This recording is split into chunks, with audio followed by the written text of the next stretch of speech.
ও বরাবর ত্রিপুরা যে আমাদের ভ্রাতৃত্ববোধ শান্তি এবং সম্প্রীতি নষ্ট করার লেগে প্রতিনিয়ত ওর পেজ থেকে ত্রিপুরার এই সৌভ্রাতৃত্বপূর্ণ মহানটা খারাপ করার লেগে কন্টিনিউ প্রশ্ন করতেছি। এগুলো আমরা কিছু স্ক্রিনশট আমরা নিয়েছি, আপনারা এগুলো দেখবেন এবং দেখে এটার বিনিময়ে কিছু কিছু লোক সোশ্যাল মিডিয়াতে নিজেদের বাহার জাহির করার জন্য সমাজের মধ্যে বিশৃঙ্খলা সৃষ্টি করতেছে এবং বিশৃঙ্খলা সৃষ্টি করার উদ্দেশ্যে তারা বিভিন্ন মহলে যাতে সমাজের মধ্যে যে একটা ভ্রাতৃত্ববোধ আছে সেটা নষ্ট করার উদ্দেশ্যে বিভিন্নভাবে ইসলাম ধর্মের প্রবক্তা হজরত মুহাম্মদ সাল্লাল্লাহু আলাইহি ওয়াসাল্লামের নামে বাজে মন্তব্য এবং কটূক্তি করতেছে। তার প্রতিবাদে আমরা ওই ছেলের তার বিরুদ্ধে আশিস পাল তার বিরুদ্ধে আজকে এফআইআর করতে গেছি।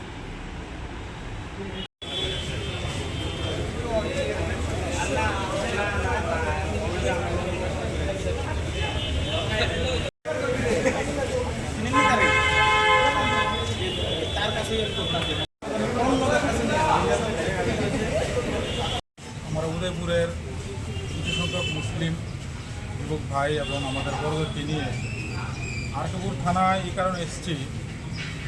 বিগত কিছুদিন ধরে আগরতলার নিবাসী একজন আশিস পাল উর্ফে বিপ্লব নামে একটি ছেলে ওর ফেসবুক এবং সোশ্যাল মিডিয়ার পেজে বিভিন্ন রকম উস্কানিমূলক এবং আমাদের মুসলমানদের চোখের নূর এবং নয়নের তারা এবং আমাদের সবাই প্রিয় হযরত মুহাম্মদ মুস্তাফা সাল্লাল্লাহু আলাইহি সাল্লামের সম্বন্ধে এ কটূক মন্তব্য করে, যা আমাদের প্রত্যেকটি মুসলমানদের সেন্টিমেন্টে সেটা আঘাত করে, আমাদের মনে আঘাত করে।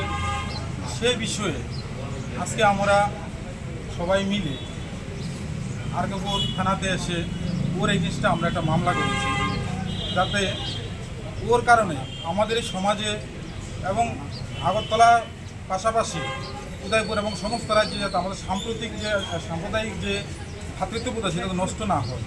কারণ আমরা সবাই একসাথে মিলেমিশে বিগত দিনে বসবাস করে আসছি এবং আগামী দিনে আমরা হিন্দু মুসলমান বৌদ্ধ খ্রিস্টান সবাই মিলে একত্রিত হয়ে এই রাজ্যে বাস করতে চাই।